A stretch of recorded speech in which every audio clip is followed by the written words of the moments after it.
All right, so we're live, guys, with the webinar, and hello to everybody on Facebook.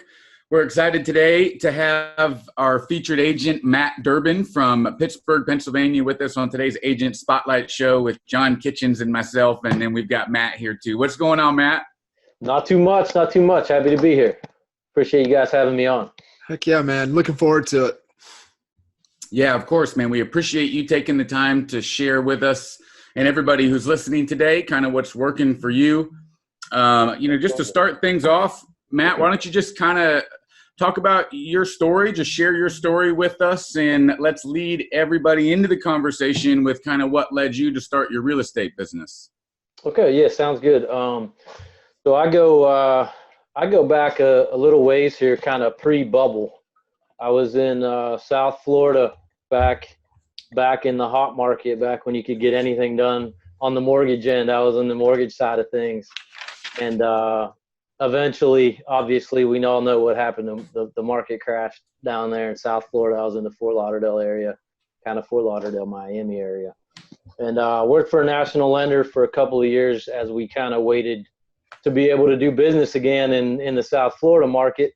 And then when that started to come back, I kind of jumped ship out of the mortgage side. Dodd-Frank regs and everything were coming into play, and it was a lot easier on the kind of real estate side down there. So jumped ship with into real estate full time.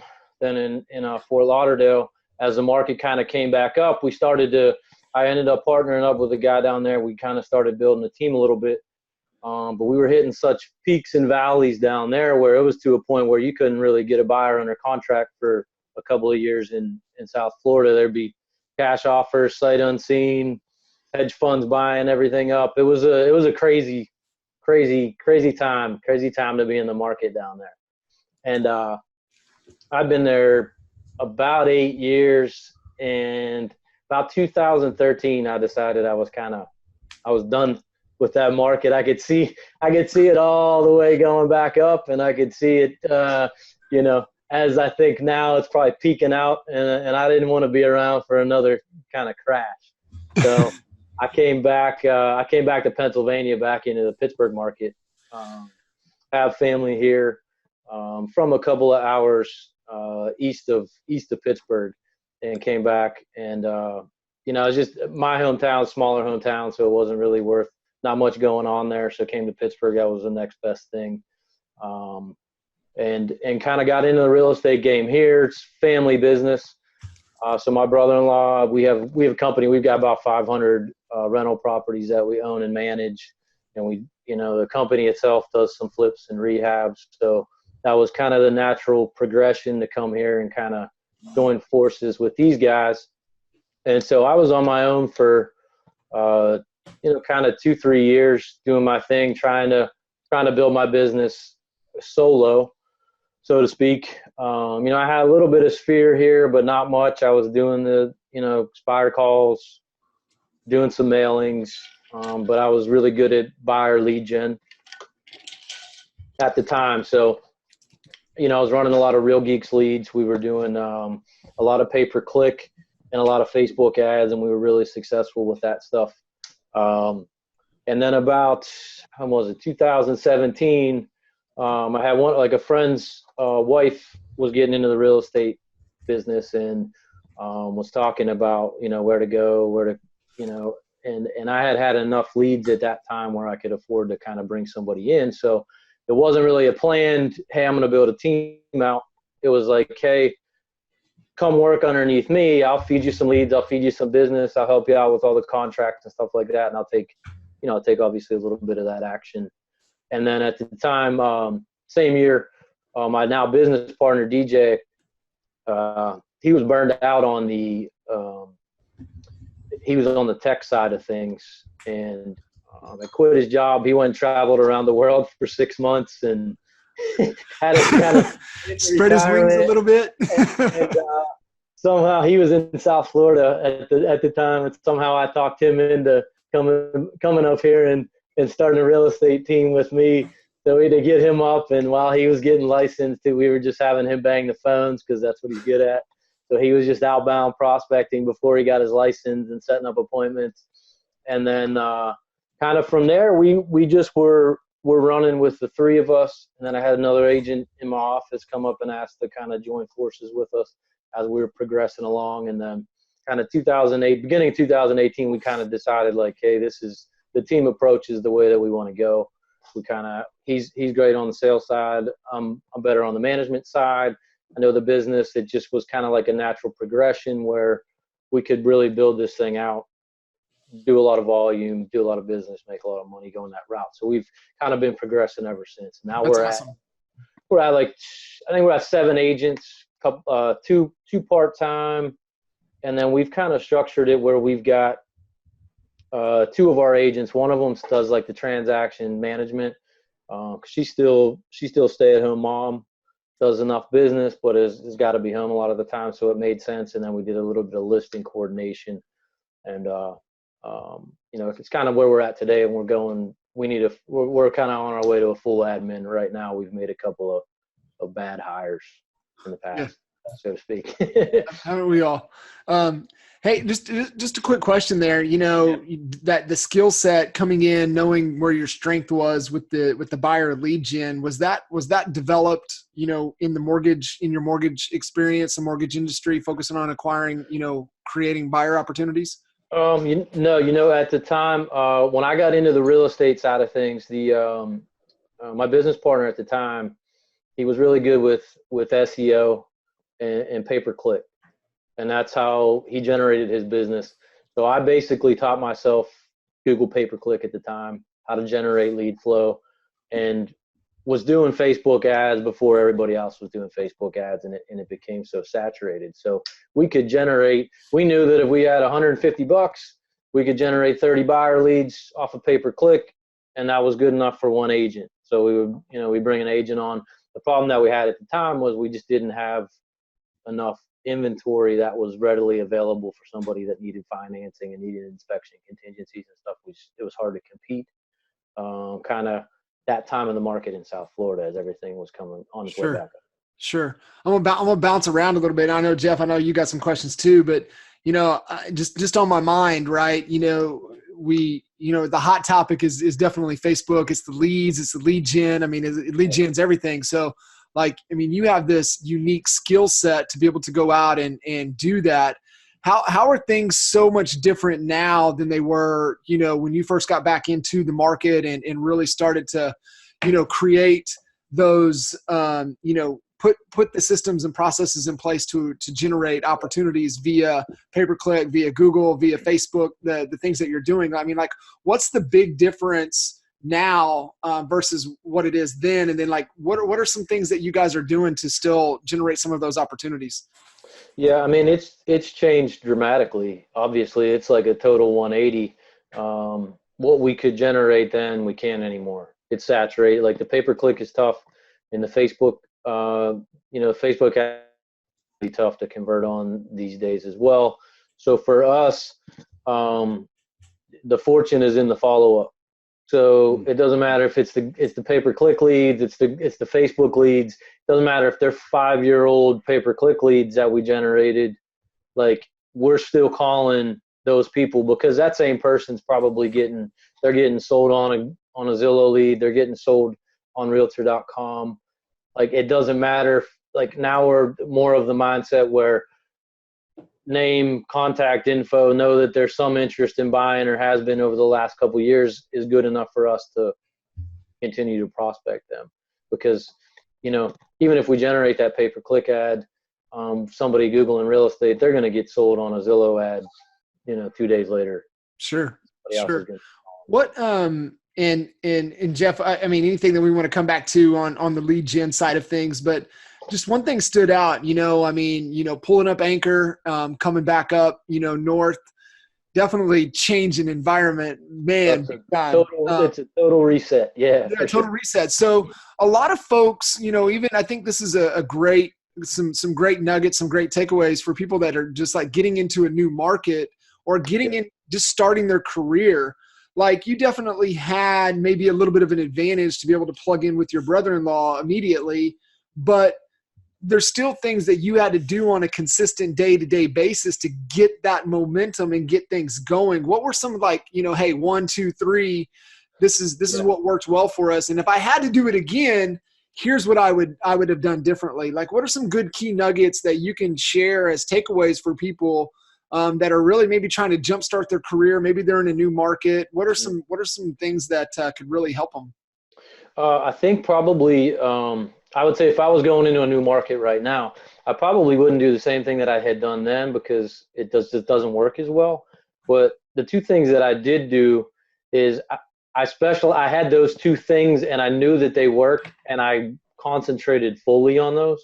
A lot of times we go into a new market and we try to do 18 different things, and we're buying leads from this provider, buying leads from here. We pick up the phone and call some days we don't do any of those things. So like when I first started in here, I knew I could generate buyer leads, so I did that, and I tried to convert those.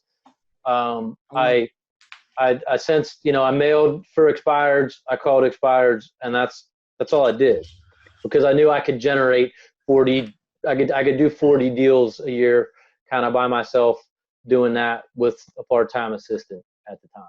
You know, Jeff, I'll let you unpack anything else, but I mean, like right there, if you guys caught that, right, that's optimization, man. It's like knowing what you're good at and go do it and do it over and over. Because 9 out of 10 people, they don't optimize what's already working. Like what Matt just shared with everybody was like, he knew what he was good at and he just optimized the shit out of it. And like, man, if you guys take anything away, man, know what you're good at, know what's working. And I can promise you're not squeezing all of the juice out of that opportunity. Absolutely. And I mean, that sounds like exactly what Matt did. Yeah, and we talk, and you know, some of our most recent meetings, we've been talking to our agents about that. Like, you don't have to be like DJ's amazing on the phone. He converts expireds and FSBOs all day, and that's like his side of things. But we have a couple agents who are not that person, so they could go kill it with open houses and close 30, 40 deals a year if they did that 4 days a week. Like, we spend so much time sitting in the office trying to figure out all these things. Like, if you have 1 or 2 things that you can hang your hat on, like that's your 50 grand a year. That's your salary, man. And then everything else that we can kind of help and provide on top of that is kind of where you make that extra money, you know? Man. Yeah, that is exactly, you know, what happens. What people don't do is they don't focus on those things. And especially in real estate, probably more so than any other industry, there's so many other things that are competing for your attention, right? So it's like, and I think it's because like if you're good at something and you do it and you get some success out of it, we feel like we should learn how to do a bunch of things good. So now I'm going to set that aside and I'm going to go find something else that I can get good at. And like, you know, rather than to spend 8 hours a day doing the only activity that you crush it at, instead of looking, you know, you're going and finding another tool. I need another lead campaign, you know, well, why don't you, you know, focus on the area. So I think that's a big takeaway. It's pretty impressive that you recognize that. Yeah, I've done it. That's why. I mean, I've learned the hard way. A lot of that, you know. I've been around long enough to know. Yeah. Yeah, man. That's success, man. That's really what it is. And I think the biggest thing there, Jeff, what you know, kind of when you were saying that jumps to my mind is that, man, people get bored, right? Yeah. They get bored with. It's like, man. I mean, that's all success is doing boring things over and over and over and over and over and over again. And you do it over for a long enough period of time to where, you know, that's, to me, and that's where people get tripped up, man. They get bored. Totally. Yeah, we had that. We had the word of the quarter last quarter was just consistency. So like, no matter what you do, if you do it consistently, you're gonna do well at it. You're gonna, like, it doesn't matter if you're working out, doesn't matter if you're prospecting, doesn't matter if you're doing open houses and talk. Like, if you're doing any of that consistently, you're giving yourself all of those opportunities. Problem is, you go work out 2 hours one day and then you're so sore you don't work out the next 4 days. You don't get anything out of that. So it's maybe not, you don't have to do as much as you think you do, but it's more just the practice of being consistent and doing those steps in order are really what help with the success. Yeah, man. Yeah, you bring up the point about working out. Nobody sees a benefit after working out. You know what I mean? Like, you don't go work out today and then tomorrow see the impact. Yep. And it's only through faith that each one of those days is like, then one day, if you take all those days out of the between and you just look at the beginning and the end, you can see the difference. But yeah, you don't see the impact on a day-to-day basis. And so when it's something like prospecting or something like that, it's so easy to be like, man, it doesn't matter. I'm not going to do it today. I've called for 30 days, Matt, man. I called for 30 days and I didn't get nothing. So, it doesn't work. Yeah. Yeah, no, that's true. I mean, it's hard to see the light at the end of the tunnel when you're just getting started. And that's the hard part, is you got to have faith. That's where sometimes it helps being on a team, I feel like, because they can see us doing it, somebody doing it and being successful at it. They can hear those calls. They can see where the business is coming from. They know that it works. They see that it works. Like sometimes I think that's a lot of it, is you just don't have a lot of confidence in yourself when you're first starting out that this is ever going to work. And, you listen to a couple videos and, and it's hard to get over that hump when you keep getting kind of rejected from the jump, which is what we do, I think, when we first start out in this business. I agree with you, man. I think 100%, especially anybody new getting into the business, man, they're better off jumping on a team, even if it's for just a short period of time, because you can use that leverage, right? You can leverage other people's time, energy, and money. And it's worth trading, 50, 40 cents of every dollar at that point to get what you need to get things jump started. And that's the benefit of the team model. It's also the detriment of the team model, but yeah. I mean, it is what it is. But for new folks getting in, I think that's really, really key to help. Yeah, go ahead, Jeff. I just wanted to add on there, the people, man. People is where it's at. Like, if you put somebody in a room and you tell them to, go focus on anything. And we just happen to be talking about prospecting. And let's just face it, like, that is the driving force for most people that's the activity that's probably going to create the most opportunities. So that's why we kind of always are talking about it.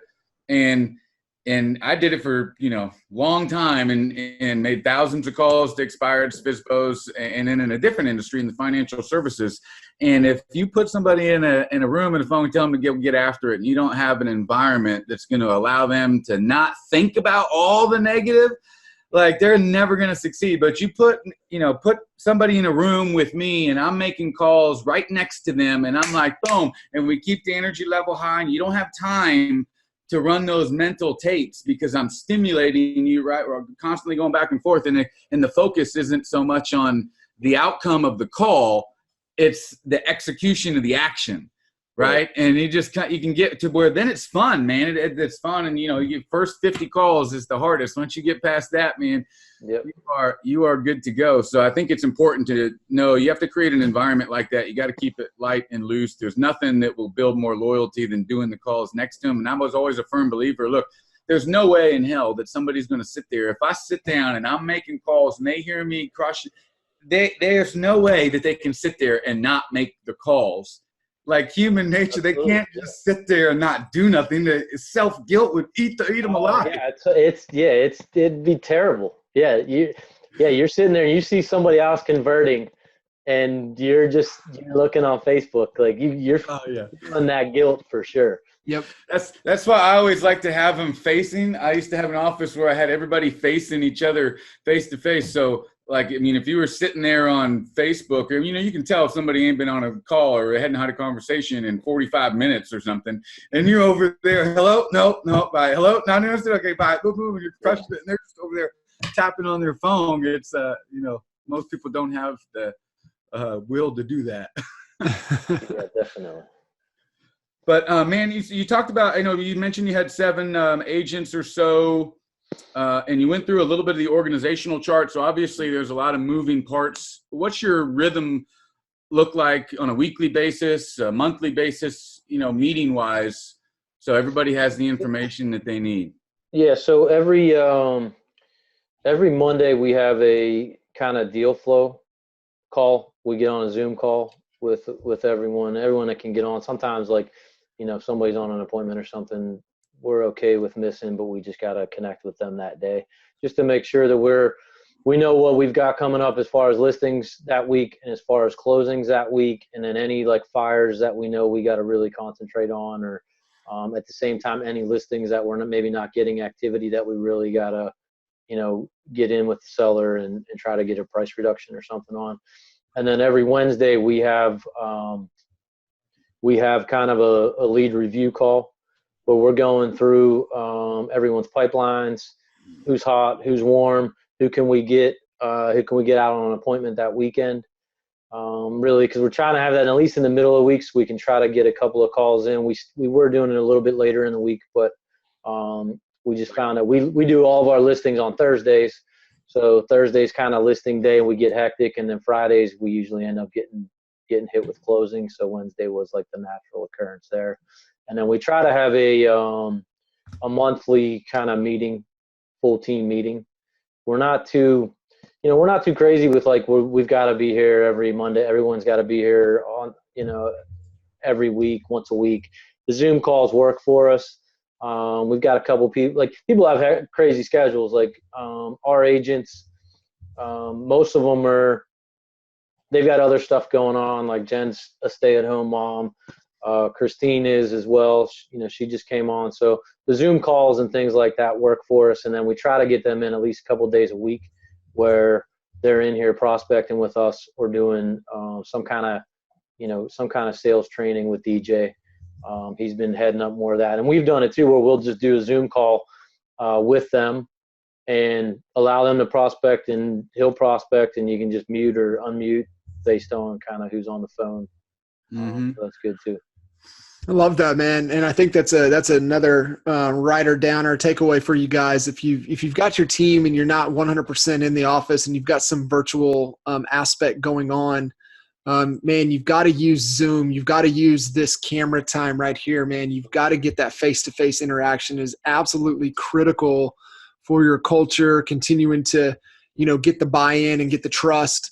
I mean, Jeff and I work virtual, and, it would be real hard, but I mean, we do a lot of videos. We do a lot of, trainings. We do a lot of stuff. I mean, we're getting this face-to-face time at least 3 or 4 times a week, to be able to connect and work through things. And it's absolutely critical for you guys to take advantage of the technology. If you've got people virtual to where you can still get that FaceTime with them. And then I would say for sure a minimum, if you can, once a week, get face-to-face, minimum, knee to knee more so.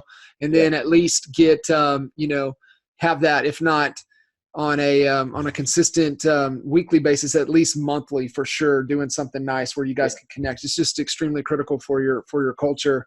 The other thing that you had kind of mentioned there with DJ as a partner, man, talk about, because I know we've got folks listening in. We've done agent spotlights with other partner capacity, but more so husband and wife type situations. I mean, talk about how you and DJ as partners kind of navigate those waters.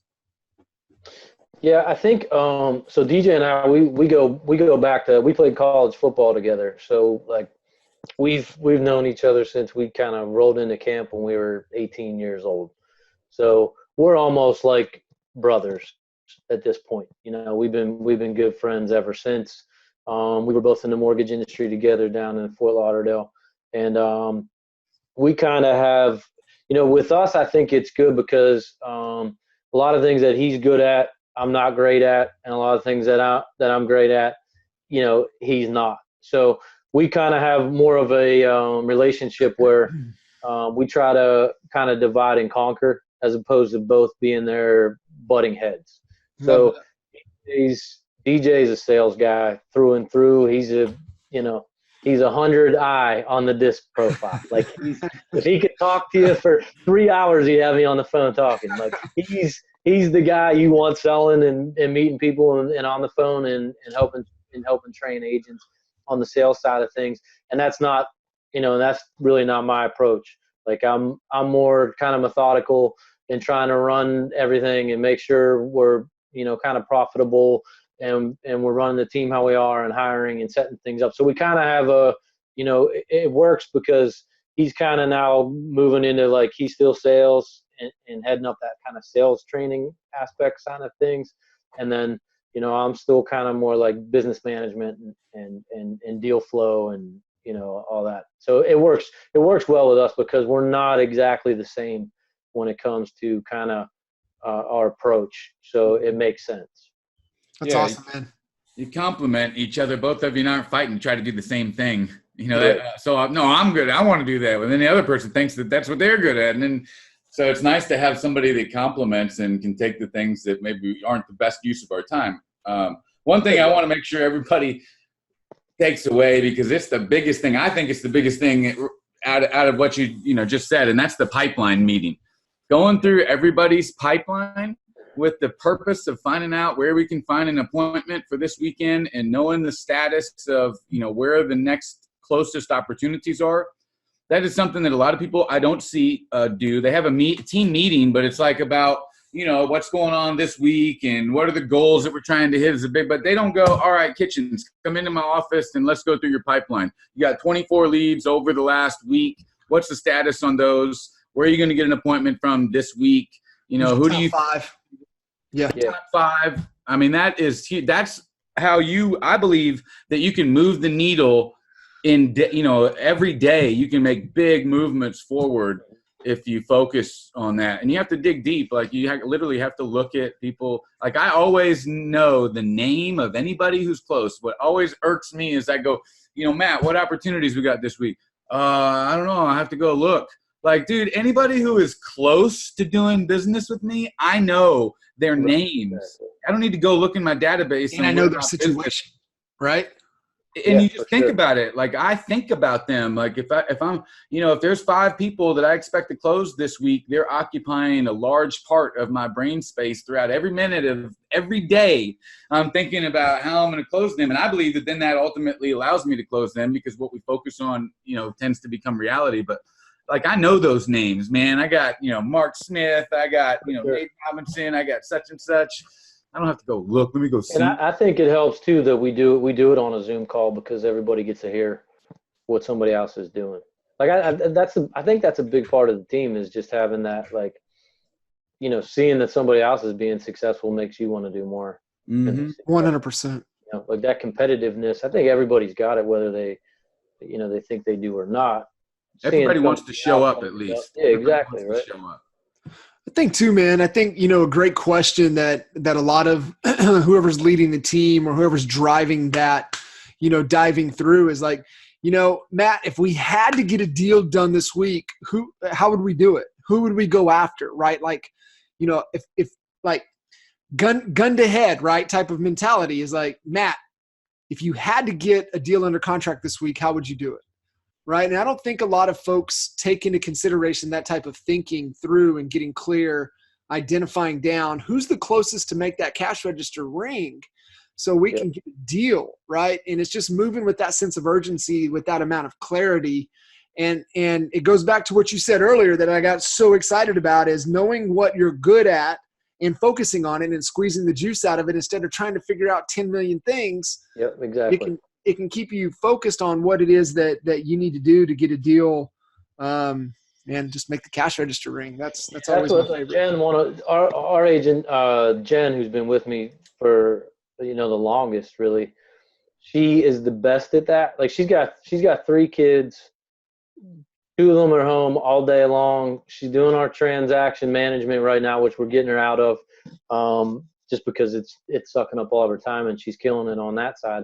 But she is like, she knows who those 10 people are and she is calling them 2-3 times a week, making sure they saw the new property that came up, seeing if they want to get out on a Saturday. Like she is like, when those people are hot and she knows that they're ready to buy something, she's presenting opportunities in front of them 2-3 times a week, like making sure that they're not going to call somebody else off of a Zillow or they're not going to, like she converts once she gets that person. And that's a lot of it is she knows who she needs to talk to on a weekly basis.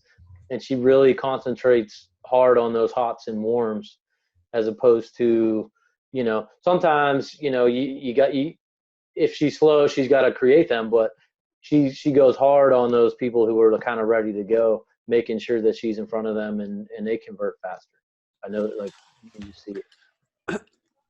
So talking about, you heard converting leads. So let's get into a little bit about what your lead pillars are today. So I know you mentioned before you use Real Geeks and Facebook. And so where are the opportunities coming from today for your team? So the big, kind of our big three, which is kind of a little bit more into two right now, is expireds, FSBOs, obviously.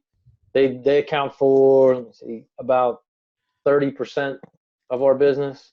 And then, am I right in saying that, because I was looking on your Facebook, you do your post, you're just sold posts there, and I think the last one I saw said 75 or something like that. Is that where you're at? We just did, we'll be at, I think we just hit 77. We just closed one today, and then we've got another 21 pending. So we're pacing for what we want. The goal this year was 150 for 35 million, and we're like, we look at it like we got basically 4 months to go, not counting December, and we'll be at 98 closing pending and 23.5 million from that. So it trends to 35. Like we should be close. So expireds and FSBOs, and what else have you got going on? Sphere has been big for us, and really we're putting the pedal down with that. We haven't done the thing about us is, like, we're in a little bit of a lower price point market. We're in that 200, 215 price point. Ours is now trending a little bit higher, just because the Sphere business tends to get a little bit higher price point than the buyer side lead business. So we really got to watch what we're spending, and we've been good at that, where we're not just pumping thousands and thousands of dollars into lead gen sources and doing a lot of that stuff. So we've got a lot of Sphere business in past client and referral business, without a ton of effort other than like your social media stuff. So we're going now heavy. Is one of the things we've been working on this quarter is heavier on the video side, and trying to really put some money into that Sphere side of things. And we'll start having want to have 2 client events per year. And then we use Viral right now. We just picked them up just to at least get that going, where we got 2 educational videos going out every month. And then the third, so the SOI really is about 50% of our business right now, which is a good problem to have without doing a lot to it, And those 2, I mean, really that's like 80% of our business is we're not spending any real money generating. That's outbound prospecting for expires and FSBOs, and then about 50% coming in on the SOI end. And then the other 20% is really kind of buyer lead gen and just kind of some yard sign calls or calls off of listings, which admittedly I think we're down a little bit this year. We did probably a little bit more on that last year than we did this year. So we're trying to, that's why, like, we really need, we need a full-time admin to kind of pick up some of that slack. That's where we're missing some of the posts that should have been made, some of the ads that should have been run, some of the signs that needed to be in the yard a week earlier, coming soon, that just aren't getting done. So we know we got to concentrate a little bit more on that side of things, as well as like open houses. And we're really kind of, I don't want to say we're getting out of the buyer lead gen side of things, but we kind of are. Like, we're like limited Zillow down to almost nothing right now. And the, pay-per-click side of things, we're reducing a good bit. Why is that? Explain to everybody why that is. It's just getting too expensive right now for all that you're getting. And everybody is in that space, because that's like the easy button for a long time, is just, I'll just spend $1,500 a month and I know I'll close 2 deals on it. And now everybody's doing it. And now it doesn't work anymore, because those are the same leads. Like, all of these leads are just getting resold, and it isn't profitable anymore. So we look at our Zillow spend, and we have a positive return on investment, but we also are running the team. So when you calculate a split in there, a 2 or 3 to 1 ROI, it's just not profitable in this kind of business. And we're good at generating listings, and we're good at generating business from our sphere of influence. and those are, those ROIs are through the roof. So we're going heavier in that direction, doing more on the upfront side of things with our listings to try to generate buyer leads in a coming soon aspect. So lead capture pages. So we still do a lot of Facebook ads. We're just being more deliberate with what we're not just, running ads just to run ads. We're trying to run it to lead generate buyers off of our listings. So the more listings we generate, the more buyer leads we get. And we're going a little bit heavier on that side of things, Man, one thing I just want to applaud you, man, and hopefully everybody knows is picking up on this is how well Matt knows his numbers. Like he knows his shit. And I mean, if that's a huge takeaway for any of you guys, that's exactly what it is. Just having the opportunity to work with Matt, they know their numbers. It's not just a guess. Hey, I think we're going to just kick off, pull back on Zillow. I mean, it's actually a calculated decision looking at the numbers and really paying attention to what the data is telling them based upon the decisions that they're making. And it's a huge, it's to be applauded because, very, very few have it together and have it dialed in like you guys do. You guys do they do an incredible job with strategy. They're really disciplined with the strategic planning process. They follow, Gino Wickman's vision traction organizer process. And it really helps them stay clear on, what it is that they need to execute on. I mean, that's just coming out of there. I mean, that's just what we pushed, coming out of there. We knew we had to make that admin hire and that's key. Right. But, man, yeah, kudos to you guys for knowing, I's dotted, T's crossed. It's crazy. You said low price point market. I mean, I got all giddy when you said 200, 215. But coming from you. I was in South Florida for a little while, and then I see you watch some of these videos, and you're like, well, I did 50 million last year, and I did 40 transactions, and I'm like, oh my, right? You'd have had to be at 300, huh? Up there in Oklahoma kitchens. Yeah, heck yeah, man. We would have to ride there with you guys. We'd have to do double the amount. So I definitely get giddy, and I understand it too, right? Because we wouldn't be on this call today. There would be no Kinder Reese coaching if it wasn't for our low price point market that forced us to be so disciplined. Like every penny mattered. Right? Yeah. Every percentage mattered.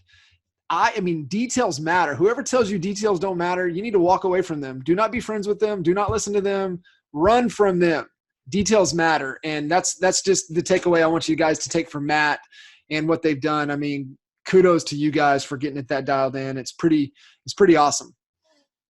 I want to just say, when you're talking about your strategy with lead gen and taking some money away from Zillow and stuff like that, and kitchens, you asked why is that?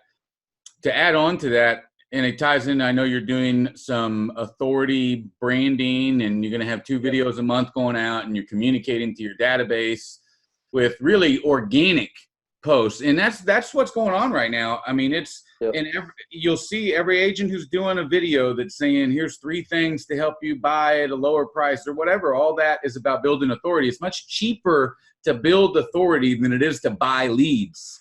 Like we ran a campaign for our upcoming event, Kitchens. We talked about it this morning. So we reached 35,000 people in a targeted audience for $80.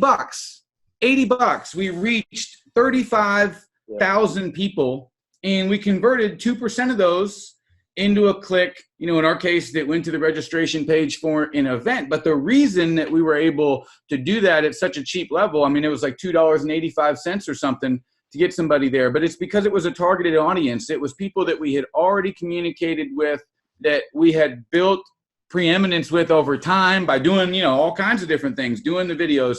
And it's much cheaper to just be disciplined about doing a post every week or 2 videos a month. It's much cheaper to do that and boost some of those or expose, those things to your audience than to pay Zillow or to get somebody who filled out a lead form that's going to do the same thing in 5 seconds on somebody else's. Yep.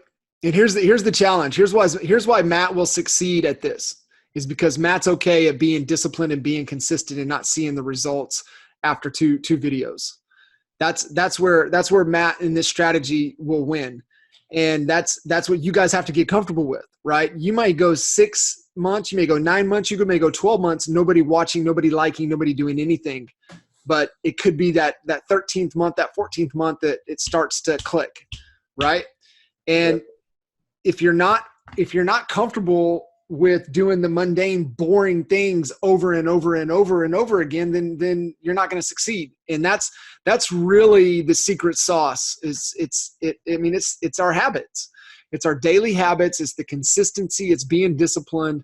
It's being okay at not seeing. It's instant gratification, right? We've just been so conditioned with technology from an instant gratification, and not okay.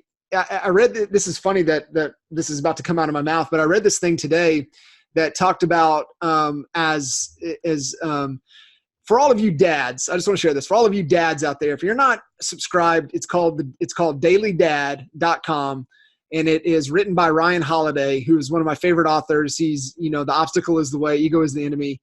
And there's this publication that comes out every day. It's Daily Dad. And today it was like, you need to teach your kids how to be bored, because there is so much stuff going on to where they do not know how to be bored. They don't. They don't. There's think about it. iPads everywhere. They're always connected. And they're what he was talking about is that they're going to struggle with because they're always stimulated, always something going on. And so it made me think about, with Matt, is that, man, this is boring stuff, and it's okay with being bored. And that's where Matt will win. And I hope you guys pull that lesson, because that's where you guys will win as well, if you get comfortable with that. So let's talk a little bit about your recruiting and hiring process, Matt. I know you mentioned that you made some bad hires here recently. So talk to us a little bit about what you're doing to attract top talent, and how that's going. Yeah, absolutely. Like everything else we've kind of discussed, I learned that the hard way as well. You take, not that you don't want to get a referral on a somebody. Does anybody know anyone looking to, that likes real estate, that would like to be an assistant? That's not always the best approach. Because you like somebody doesn't mean it's going to be great for the position. And we fired a couple of times because of that, or just strictly out of a basic need where, hey, we need somebody right now. This person needs a job. Let's make the two work. And it never really worked out. And it hasn't worked out with the last few admin hires.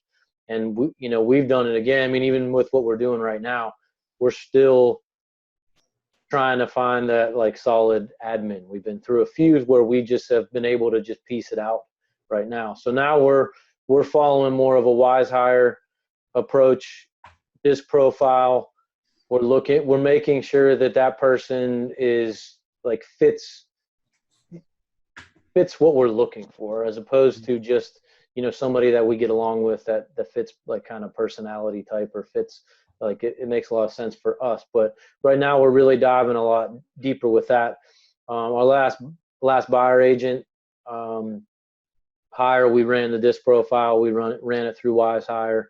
They kind of calculate who's the best based on resume, based on disc profile, based on personality traits, stuff like that. And we hired strictly based off of that last time, interviewed, found the person that we wanted, and it's worked out great. And we're going through the same process right now with the admin. Is we're looking way more at that than just kind of looking for referrals or just kind of bringing people off the street. We're putting a lot more of a scientific approach to it, and it helps, obviously. Is there any key characteristics or skill set that you guys are looking for specific for this admin role? Yeah, I mean, obviously with the disc profile, we're looking at a higher S, higher C. We need a little bit of a low to mid I. Obviously they've got to be able to talk to people, communicate with people, and then a little bit of a D, depending on what they're going to be doing. If they're more transaction management and they're in it and they're talking to clients all the time and they need to then they're obviously going to need a little bit more D. But if we're looking for somebody that's really just pushing paper, that can come in every day, is fine with the monotony of it, the stability of it, they know their tasks, they can just run down the list, then we're looking, we're looking high S, high C, as opposed to, on the sales side, we're looking for kind of more of a mid D, high I with a little bit of, kind of SC, just depending on what the role is, if it's buyer agent or showing agent or listing agent, whatever that is. That's awesome. A great nugget there on the TC. You definitely want a little bit higher D, man, because they're just dealing with fires, they're dealing with problems, and just action oriented. It needs to be able to roll right off because I mean, you do not want somebody in that position that can't deal with problems and like carries that around with them and takes it home with them. I mean, they just need to be able to let things go. So that was a great little nugget to share there with everybody. Hey, Matt, what CRM do you guys use? We use Real Geeks still for everything. So we pull, obviously, expireds and FSBOs and stuff. We pull through Vulcan, and then we still use Mojo as a dialer. We use a little. We've used Vulcan a little bit. We still use that dialer from time to time, and then we still push everything now to Real Geeks and just use that basically as our back end CRM for past clients. We run market reports out of that. Nothing crazy fancy, but it's got everything that we need to kind of keep everybody in there. And then we run some stuff out of like Bomb, just some campaigns out of that. So you've got Vulcan 7, you've got Real Geeks. Do you guys, and Mojo as your dialer, do you have a set goal like for dials that you're trying to do a week, or do you know like how many conversations equal an appointment for you? Any of those metrics? Yeah, I mean, we know it more on the expired end than and kind of FSBO, and then necessarily on the buy side now, because it's just getting a little bit harder, and we're going back a little bit further with a lot of our leads on that end. Like we know if DJ has he's got 20 people pick up the phone, we're getting a listing appointment. Whether that's a 2-second conversation or whatever that is. Like if he's having right now, he's been on fire lately. Like if he's having 8 to 10 conversations about real estate with an expired, he's converting it. Like, so we just know those numbers now. And now we've got Christine, one of our other agents, is going in on FSBOs. I think she set 5 appointments in the last 2-3 weeks, and she's fresh, new, has never just closed her first deal on Friday. Like, and just set 5 FSBO appointments. And we went on a couple with her, and it's just like those. She's just doing a great job of building rapport, and just that's fine. We'll come out, take a look at the property if you need help. And she's, DJ sat with her for a couple of days and went through that sales side of things, and she just picked it up, quickly. And some of our other agents are just more kind of buy side. They do what they do. A couple have been around a while, so they generate their sphere and, do some of our business and then, kind of follow up the leads we give them, but they're not as crazy outbound prospecting. And that's just kind of, we just morphed into what we are now. I think as we move forward, we're hiring more guys or gals that are going to be phone oriented prospecting 3 hours a day, 5 days a week, just because we know that's what generates the best ROI. Yep. And so for those agents who do want to try to work more on the listing side, what would you say to anybody that's something that they can do to start getting more listings immediately?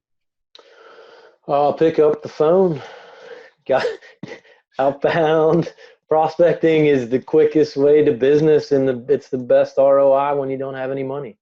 I mean, I had to do it here when I wanted listings. I didn't have a sphere, so I generated buyer leads off of the internet, and I called expired listings, and I did some mailings, I had like a, you know, a little bit of a mailing campaign, but I was sticking and stuffing those at the time. But outbound calls to expireds and FSBOs is the quickest way to generate business. And in this market you know, we look at every listing as two deals, or should be, with a low inventory market. So if you like every listing, if we're doing a good enough job marketing that listing and trying to generate buyer leads off of that, we should have a buyer off, you know, that we close off of a sign call, off of a advertisement that we're running on a capture form, or through an open house. Like if we can't, it really should be a 3 deal listing. Every listing is the way that we kind of look at it. It's that mindset, right? It's just having that mindset, that focus. That's just what you guys are repeating. That's what you're talking about every day with those listings. So you create that belief with everybody inside of the organization. And then that's just what everybody's focused on, those activities to create those additional opportunities, making those listings have babies, right? So yeah, absolutely. Especially in a low inventory market, those listings that's the hardest thing to get. Those are gold, but those are the highest, most profitable things you can get right now. What what else are you guys doing in lieu to just picking up the phone, making calls, or are we attacking via text? Are we hitting them, you know, social media? I mean, is there any other things that you're doing to try to engage, to bubble up a conversation? Yeah, I mean, text is key. Like, so we have like new leads that come in off of our Real Geeks. Obviously they're getting autoresponder texts. And when we're outbound prospecting those leads, we're calling, we're texting, and now we're sending videos. We've been working on we have a bomb video campaign that goes out. So now that we're creating these educational videos, we're just pumping them in where it's just on the back end of that. So all of those prospects that we're getting off of the expired FSBOs, as well as the buyer leads, they're going to get those viral videos that are going out. But then we also have a campaign on the back end that they're getting bomb videos off of videos we filmed in the past, or just how the process works, or whatever the case may be. Smart. And then we're running more like now what I've been doing a little bit more of now is trying to run more custom Facebook ads, like you've been talking about. Now that we have the videos and we're creating more content, we're running more of that, where we're pulling that whole expired list and trying to run custom ads to them using the video content that we're already creating. The landing pages. You know, that's where it's at, man. It's like we've got them, we've got we have the info. So absolutely, segmenting your database, creating audiences out of them, and then targeting those audiences with the relevant message. So it'd be a different campaign, different videos for a FSBO campaign than an expired campaign. I could take the neighborhood that I want to become dominant in, go shoot a couple videos in the neighborhood around recognizable businesses and landmarks, then take everybody in my database who's in that neighborhood, create an audience out of them, and target those people with with those neighborhood-centric videos. So there's a lot you can do if you think about your database in a different way, I think. Yeah, and that's something that that we've been working on. Is right now we're all over the place because we're expired, so we're taking listings an hour away, 45 minutes away if we have to, which we really don't want to be. So as we do more of this video, we're going to create more localized, and then we're getting ready to hire a full-time ISA to do the circle prospecting in all these neighborhoods that we want to be in. Circle prospecting listings that have sold, doing a little bit of the cash buyer stuff to try to generate more of a seller lead, and then all that video and stuff on the back end of that. That's really like, we're looking at that like 2020. I mean, it's only July, and it's like we're already planning, like we want to blow up in 2020. So like that stuff is like, we're trying to implement that now. So like when next year hits, we're running full steam. Another nugget there for you guys. Strategic. They're not thinking about, the next commission check. They're thinking about where they want to be 12 months from now, 18 months from now. I mean, they're already putting things in place, thinking about the future, and, doing the short-term, activities, the outbound prospecting, expires for sell by owners. I mean, that's what helps the P&L. but they're focused on activities to help the balance sheet, meaning they're thinking building assets within their organization while they're still balancing, the things to allow revenue to keep flowing as it is right now. So it's just a strategic mindset, and they're really intentional. They know their data. It's calculated decisions, and it's because they committed to a strategic mindset, a strategic process. And man, tons of takeaways. I mean, you guys need to go back and listen to this a couple times. It's really tons and tons of nuggets and value coming out of the call today. I want to just we'll open it up. We have a few minutes left for Q&A. So anybody who's listening and wants to ask a question of Matt or of us, hit that Q&A button that you see there at the bottom of your screen, and you can drop it in there. I think you can even just chat us.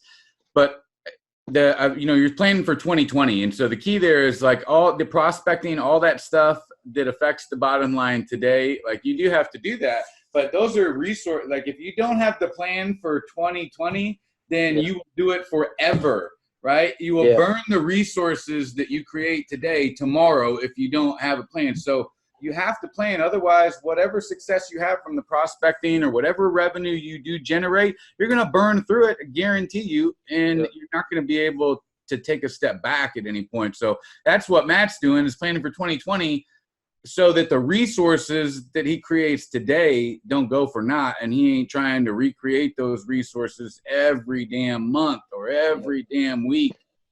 We talked about that all the time. It's just like for a long time, me individually, and then as we're building this thing, we are just so transactional that's the sales game, man. Like that's the roller coaster. You just hunting. You get a bunch of deals under contract, and then you don't hunt anymore, and then you're broke again 3 months later. Like I've been in this sales game so long, it's like if you're just always transactional and you're not building nurtures and pipeline and building out future things, you're always going to be on that roller coaster ride, up and down, up and down. Yeah. Build the brand, man. It's so key. Well, man, we really appreciate you spending some time with us, Matt. I agree with Kitchens. There's tons of nuggets that you shared with us today. So I would recommend that everybody watch this a few times with a pen and notepad close by, and appreciate you spending the time with us. Appreciate you guys having me. Thanks again. Awesome, Matt, man. Great job. Thank you so much. Thanks, guys. Yeah. Jeff, awesome job as always. And don't forget, guys, Matt has been coaching with us for how long? Man, what's it been? I don't know. 6 months? Yeah, John. Yeah, maybe 6 months. Yeah, 6 months. 6 months. Has it made an impact? Absolutely, yeah. So anybody it's hard to do it on your own without having some you're trying to figure out these ways, and then sometimes you think the right thing to do, but you need him saying, yeah, man, that's it. Quit overthinking it. Start rolling in that direction. You know what I mean? It helps. It helps a lot. Like you have to have a coach. Doesn't matter if you're in sports or business or whatever it is. Like everyone needs somebody there, kind of helping them with that process, I think. Yeah. Even these guys, like I said, I mean, they have such a they have such a great rhythm, a great strategic rhythm. Their strategic mindset. But you still, like you said, sometimes there's that validation. Sometimes maybe you might look at it just a couple angles over here and you see it just a little bit differently. But that little tweak could have a profound impact. And so you're spot on, man. It's, coaches do a lot of great things for us. They help keep things on the rails when it gets a little wobbly, but they also help us, reveal our blind spots, especially when you guys are running 1,000,000 miles an hour in production. Man, it's always good to have that extra set of eyes to help you, see what you're not seeing. Yep. So anybody who wants to learn more about how we help agents, go to kinderreesecoaching.com and you'll see a lot of good information there. All right, guys. Cool. I appreciate it. Let's crush it the rest of the week. Awesome. Thank you, guys. Good job, guys. Thank you.